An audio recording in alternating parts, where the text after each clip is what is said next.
Hello friends, my self Mayur sir. Last हम लोगों ने एग्जैक्टली मेरे लास्ट वाले वीडियोस लेक्चर्स में आप लोगों को मैंने कुछ बताया था।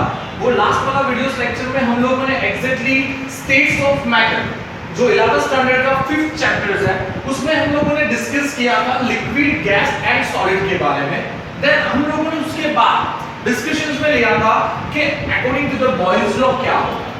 मैंने आप लोगों को बताया था कि बॉयल्स लॉ का मतलब होता है at a constant temperature, eight a constant temperature कोई भी रिएक्शंस होती है वो रिएक्शंस के अंदर वो रिएक्शंस का वॉल्यूम जो रहता है वो प्रेशर से इनवर्स प्रोपोर्शनल में रहता है। ऐसा कुछ डिस्कस करके हम लोगों ने वही लॉ को पूरा डिराइव किया था विद द इक्वेशन के साथ। आज हम लोग सेकंड एग्जैक्टली लॉ करने जा रहा है जिसका नेम है चार्ल्स। आज हम लोग यहाँ पे जो नया डेरिवेशंस करने जा रहे हैं according to the Charles law. जैसे कि बॉयल्स ने बताया था कि कोई भी रिएक्शंस के अंदर आप लोग हर एक रिएक्शंस के अंदर जो रिएक्शंस का टेम्परेचर रहता है बच्चे वो लोग आप लोग क्या रखोगे, कांस्टेंट रखोगे। वैसे चार्ल्स ने क्या बोला था कि एट कांस्टेंट प्रेशर रिएक्शंस में आप लोग क्या रखोगे बच्चे लोग, प्रेशर को कांस्टेंट रखोगे। Eight a constant pressure if any reaction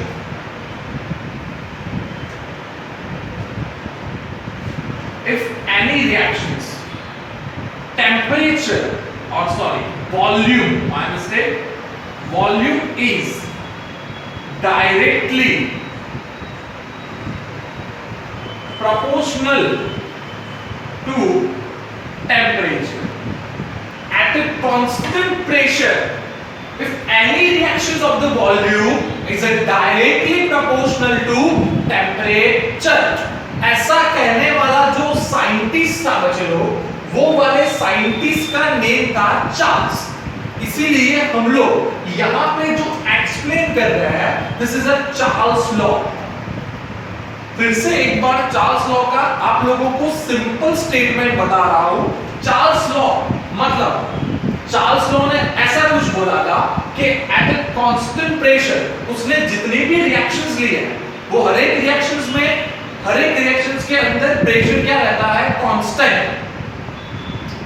तो कोई भी रिएक्शंस के अंदर वो वाले रिएक्शंस का वॉल्यूम डायरेक्टली प्रोपोर्शनल रहेगा टेम्परेचर से। ये वाला इंपॉर्टेंट कॉन्सेप्ट बताया था। ओके, अब आप लोगों के पास exactly normal temperature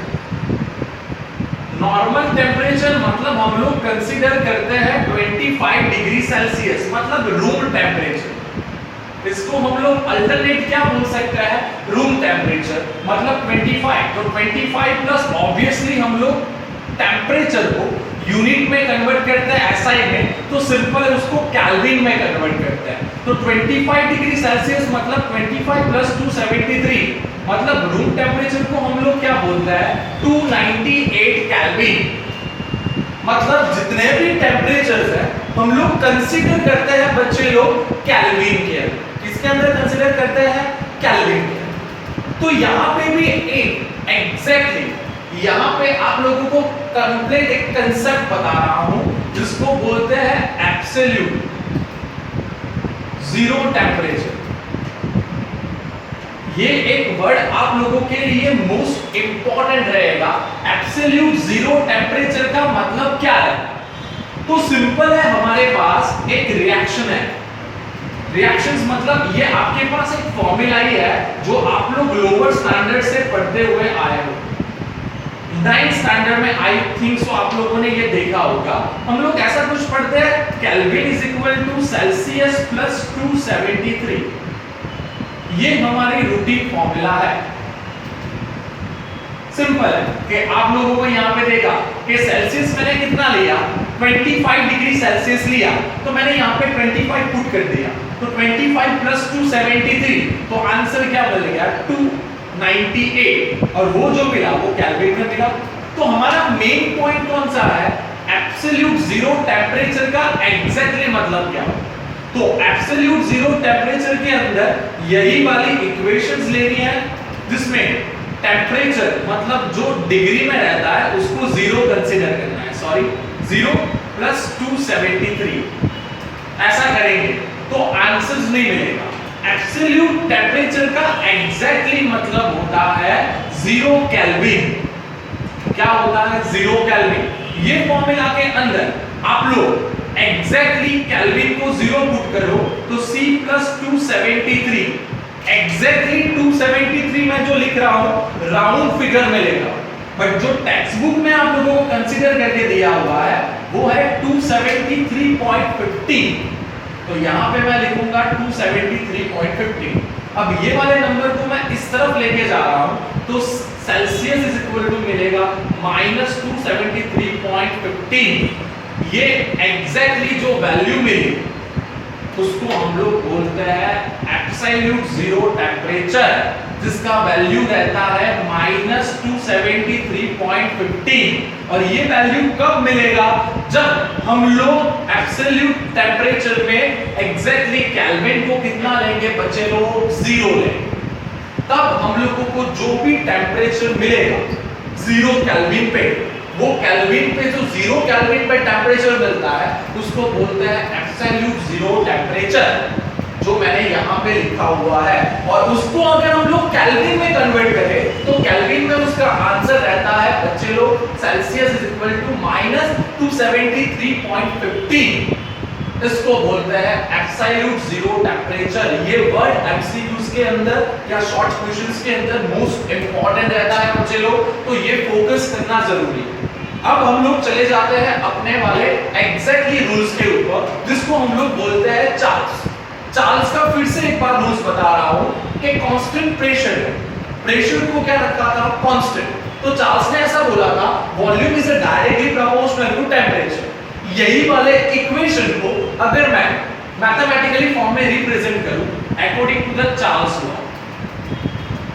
according to the Charles law, Charles ने ऐसा बोला V is directly proportional to T when, इधर आप लोगों को लिखना पड़ेगा व्हेन प्रेशर इज कांस्टेंट। आप लोग जो रिएक्शंस कर रहे हो वो हर एक रिएक्शंस के अंदर प्रेशर को क्या रखना पड़ता है बच्चे लोग? कांस्टेंट रखना पड़ता है। दैट्स व्हाई चार्ल्स के अकॉर्डिंग हम लोगों को ऐसा कुछ रिएक्शंस मिलेगा V is directly proportional to T। तो मैं ये प्रोपोर्शनलिटी रिमूव कर रहा हूं तो ऐसे कुछ मिलेगा V is equal to KT, जहां पे K मतलब हम लोग लिखते हैं कांस्टेंट, प्रोपोर्शनलिटी कांस्टेंट लिखते हैं, जिसमें हम लोग ये प्रोपोर्शनलिटी का सिंबल रिलीज कर रहे हैं। और ये दोनों की वैल्यू को बैलेंस करने के लिए हम लोग एक जो कांस्टेंट ऐड करते हैं उसको बोलते हैं प्रोपोर्शनलिटी कांस्टेंट, जिसको हम लोग कंसीडर करते हैं K। इसको हम लोग इक्वेशन नंबर 1 दे रहे हैं। अब यहां पे फिर से यही वाली इक्वेशन लिख रहा हूं V is equal to KT। तो ये T को इसके अपॉन में डाल दूं तो V upon T is equal to K। मतलब इसको मैं ऐसे भी लिख सकता हूं वॉल्यूम अपॉन टेम्परेचर, जिसका वैल्यू मेरे को क्या मिलेगा? कांस्टेंट मिलेगा। ये एक इक्वेशंस भी हम लोग यहाँ पे लिख सकते हैं बच्चे लोग, ये भी रॉन्ग नहीं है। तो सिंपल है, दो टाइप्स की रिएक्शंस होती है। अगर मैं इनिशियल कंडीशन की बात कर रहा हूँ, इनिशियल कंडीशंस, अगर हम लोग रिएक्शंस हम लोग स्टार्टअप ले रहे हैं रिएक्शंस का, तो हम लोग ऐसे लिख सकते हैं इनिशियल स्टेट, और एक और लाइन करके यहाँ पे आप लोगों को लिख रहा हूँ फाइनल स्टेट। मतलब दो टाइप्स की रिएक्शंस होती है, इनिशियल फॉर्म में और फाइनल फॉर्म। अगर मैं इनिशियल स्टेट की बात करता हूं तो इनिशियल फॉर्म में मैं वॉल्यूम क्या ले रहा हूं? V1। तो टेम्परेचर को क्या लेगा बच्चे लोग? T1। तो कांस्टेंट का तो वैल्यू क्या रहेगा? K। इसको मैं बोल रहा हूं इक्वेशन नंबर 2। मैंने क्या किया? इनिशियल स्टेट पे वॉल्यूम क्या रहता है? V1। तो इधर V की जगह मैंने लिखा V1, T की जगह मैंने लिखा T is equal to constant. मतलब तो हम लोगों ने क्या कंसीडर किया है बच्चे लोग? K। तो K बता दिया मैंने यहाँ पे, जिसको मैंने इक्वेशन नंबर 2 पुट। दूसरा, अगर मैं यहाँ पे फाइनल में V2 ले रहा हूं, वॉल्यूम को क्या ले रहा हूं बच्चे लोग, V2, तो टेम्परेचर भी क्या मिलेगा, T2 इज इक्वल टू, मैं यहाँ पे भी क्या ले सकता हूँ, कांस्टेंट। कांस्टेंट का वैल्यू तो क्या रहता है, नॉन चेंजेबल, चेंज रहता नहीं है, चेंज होता नहीं है। दैट्स व्हाई इसको मैं बोल रहा हूँ इक्वेशन नंबर 3। सो बच्चे लोग यहां तक आप लोगों को इजीली पता चल गया होगा। दैट्स व्हाई लास्ट में आप लोगों को क्या करना है, equation number 2 is equal to equation number 3। Equation number 2 और इक्वेशन नंबर 3 को कंपेयर करना है। इक्वेशन नंबर 2 तो सिंपल मैं ऐसे लिख सकता हूं, इक्वेशन नंबर 2 में क्या लेफ्ट साइड ये के तो क्या हो जाएगा, कट हो जाएगा, मतलब बचा क्या, v1 upon t1 is equal to, यहाँ पे बचा क्या, v2 अपॉन t2, ऐसा कुछ बचा जो आप लोगों को दिख रहा है। अब इसको मैं ऐसे भी लिख सकता हूँ, v1 upon v2 is equal to t1 upon t2। ये वाले इक्वेशंस को हम लोग बोलते हैं चार्ल्स इक्वेशंस। ये इक्वेशंस के रिगार्डिंग्स बच्चे लोग एक सिंपल चीज है कि आप लोगों को आपकी टेक्स्ट बुक के अंदर न्यूमेरिकल्स भी सॉल्व करने आएंगे, ओके और ये इक्वेशंस के बिहाफ में आप लोगों को मैक्सिमम एमसीक्यूज भी सॉल्व करने रहेंगे। तो इसमें आप लोगों का ये इक्वेशन सबसे इंपॉर्टेंट रहेगा। और इसके रिगार्डिंग्स अगर मैं यहाँ पे सिंपल ग्राफ प्लॉट कर रहा हूँ, यहाँ से बच्चे लोग ध्यान से देखना कि यहाँ पे अगर हम लोग ग्राफ प्लॉट कर रहे हैं, तो यहाँ पे मैं ग्राफ ले रहा हूँ, तो ग्राफ हम लोग किसका प्लॉट कर रहे हैं, तो ध्यान से देखना, ग्राफ आएगा वॉल्यूम, इधर इंक्रीज हो रहा है और इधर आ रहा है टेम्परेचर, इधर इंक्रीज हो रहा है। तो बीच में हम लोग यहाँ पे जो ग्राफ प्लॉट करेंगे एट अ कांस्टेंट प्रेशर का ग्राफ प्लॉट करेंगे। और हर एक रिएक्शंस के अंदर प्रेशर्स क्या रहता है बच्चे लोग, डिफरेंट रहता है। कोई भी रिएक्शंस होती है, अगर सोचो कि मैंने फर्स्ट रिएक्शन ली तो उसमें प्रेशर क्या रहेगा, P1 रहेगा। सेकेंड रिएक्शन ली तो उसमें प्रेशर क्या रहेगा, P2 रहेगा। थर्ड रिएक्शन ली तो उसमें प्रेशर क्या रहेगा, P3। फोर्थ रिएक्शन ली तो उसमें प्रेशर क्या रहेगा, P4। मतलब हर एक रिएक्शंस के अंदर प्रेशर्स तो कांस्टेंट रहता है, बट उसके अंदर जो रिएक्शंस रहती है उसके अंदर हर एक रिएक्शंस के अंदर प्रेशर्स का वैल्यू डिफरेंट रहता है। क्योंकि different type of different reactions है तो प्रेशर भी बच्चे लोग क्या रहेगा, डिफरेंट रहेगा। तो इसीलिए मैं यहाँ पे इनिशियल, यहाँ पे P1 ग्राफ प्लॉट कर रहा हूँ, यहाँ पे P2 कर रहा हूँ, यहाँ पे P3 कर रहा हूँ, यहाँ पे P4 ग्राफ कर रहा हूँ।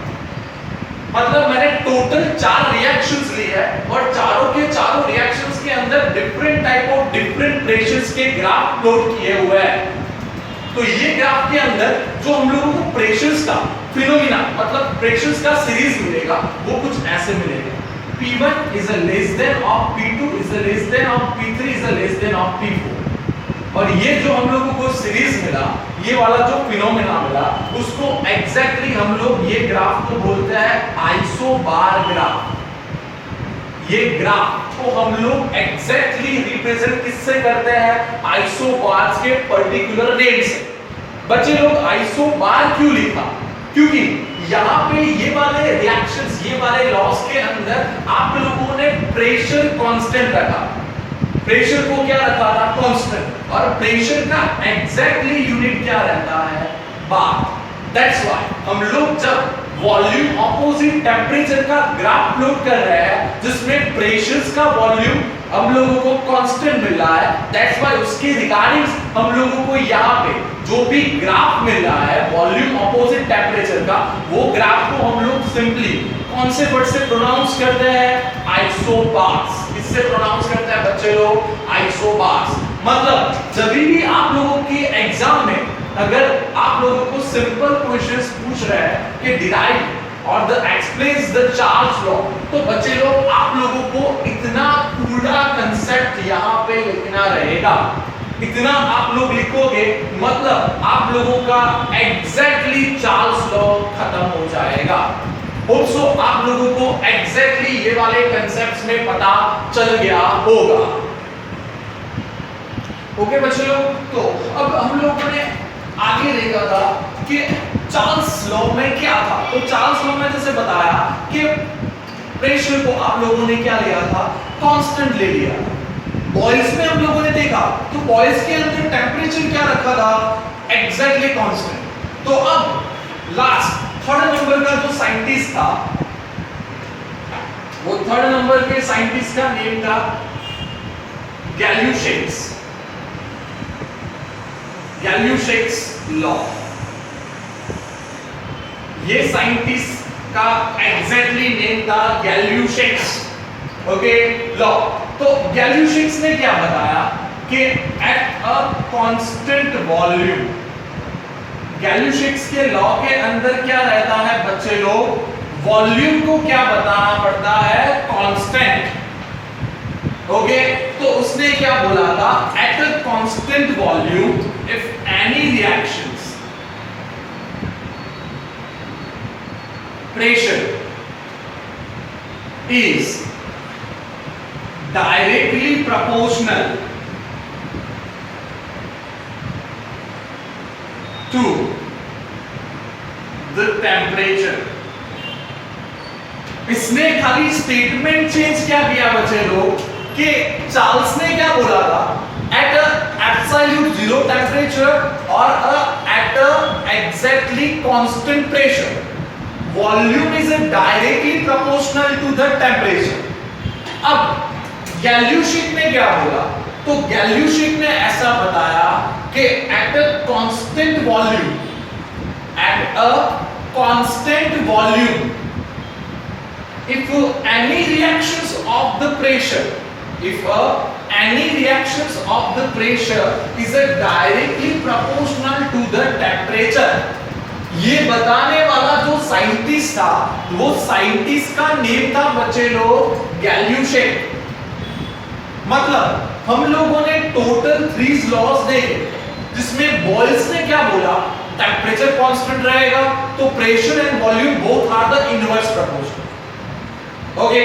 चार्ल्स ने क्या बोला, अगर प्रेशर कांस्टेंट रहेगा तो exactly volume is directly proportional to temperature. और लास्ट गैल्यूशिक ने क्या बोला, तो गैल्यूशिक ने बोला कि बच्चे लोग अगर वॉल्यूम कांस्टेंट रहेगा, वॉल्यूम क्या रहेगा, कांस्टेंट, तो सिंपल चीज है, pressure is directly proportional to the temperature. वैसे तीनों साइंटिस्ट ने पर्टिकुलर जो बेसिकली 3 फंक्शंस है, जो एग्जैक्टली स्टेट्स ऑफ मैटर्स को चेंज करते हैं, जो मैंने फर्स्ट वाले वीडियोस में आप लोगों को बताया कि टेम्परेचर, प्रेशर एंड वॉल्यूम, अगर ये तीनों में हम लोग चेंजेस कर रहे हैं तो पर्टिकुलर स्टेट्स ऑफ मैटर्स में भी क्या रहता है, चेंज रहता है।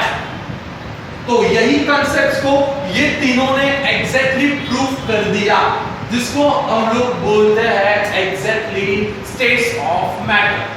और ये states of matter total basic 3 functions जो मैंने फर्स्ट वीडियोस में बताया था, वो आपके लिए इंपॉर्टेंट है, इसीलिए थोड़ा फोकस यहां पे करना।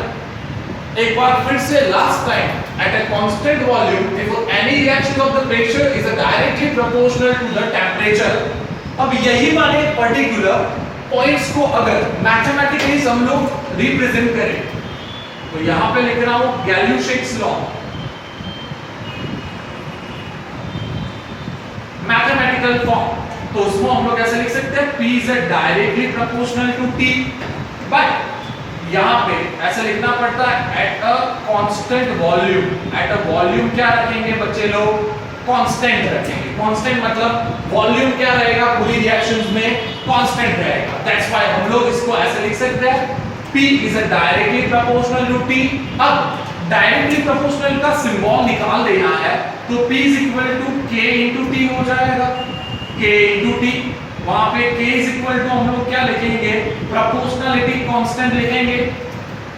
अब ये T को इसके अपॉन में लेके जा रहा हूं, तो P upon T is equal to K, इसको हम लोग बोल रहे हैं equation number 1। when the K is equal to हम लोग क्या लिख सकते हैं, कांस्टेंट, क्या लिख सकते हैं, कांस्टेंट। अब वैसे जैसे मैंने आप लोगों को आगे बॉयल्स चार्ल्स ने बताया था, इनिशियल स्टेट, इनिशियल कंडीशंस, और यहाँ पे आप लोगों को क्या लेना है, फाइनल स्टेट मतलब फाइनल कंडीशंस। इनिशियल कंडीशंस में बच्चे लोग जैसे कि मैंने बताया था कि प्रेशर क्या रहता है P1, तो टेम्परेचर क्या रहता है T1, K का वैल्यू तो क्या रहता है बच्चे लोग, कांस्टेंट, इसीलिए इसको मैं बोल रहा हूं इक्वेशन नंबर 2। वैसे ही आप लोग फाइनल कंडीशन में देखो P2 upon T2 is equal to क्या रहता है K। ये फाइनल कंडीशन में रहता है और K का मतलब तो क्या रहता है कांस्टेंट। इसको हम लोग बोलते हैं इक्वेशन नंबर 3। अब आप लोग यहां पे लिखो equation number 2 is equal to equation number 3। Equation number 2 और इक्वेशन नंबर 3 को जब आप लोग बैलेंस कर रहे हो, इक्वल कर रहे हो, तो यहां से K क्या हो जाएगा, कट हो जाएगा। तो सिंपल आपको कुछ ऐसा मिलेगा P1 upon T1 is equal to P2 upon T2। अब यही इक्वेशन को आप लोग ऐसे भी लिख सकते हो P1 upon P2 is equal to T1 upon T2। ये इक्वेशंस को हम लोग बोलते हैं गैल्यू-शेप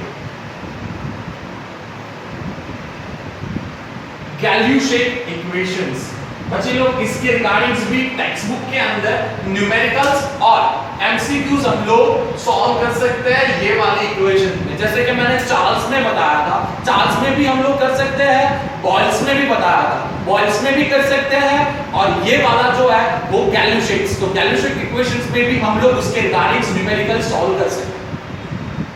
ओके, जब गैल्यू-शेप्स में एग्जैक्टली उसका ग्राफ प्लॉट किया और उसमें ग्राफ किसका प्लॉट किया, तो उसने एग्जैक्टली ग्राफ प्लॉट किया। यहां पे उसने लिखा प्रेशर और यहां पे उसने लिखा टेम्परेचर। प्रेशर इस तरफ इंक्रीज हो रहा है, टेम्परेचर इस तरफ इंक्रीज हो रहा है और यहां पे एट अ कांस्टेंट वॉल्यूम का ग्राफ प्लॉट किया। तो उसमें भी different type of different reactions रहती है बच्चे लोग, तो उसमें different type of different volumes रहेंगे। जितनी रिएक्शंस रहेगी उतने ही उसके वॉल्यूम्स डिफरेंट रहेंगे। X रिएक्शन है तो उसका वॉल्यूम X रहेगा, Y रिएक्शन है तो उसका वॉल्यूम क्या रहेगा Y, Z है तो Z का रिएक्शंस का वॉल्यूम क्या रहेगा Z। मतलब एक रिएक्शन की उसका मैंने वॉल्यूम लिखा V, दूसरी रिएक्शन है उसका V2, तीसरी रिएक्शन है उसका V3।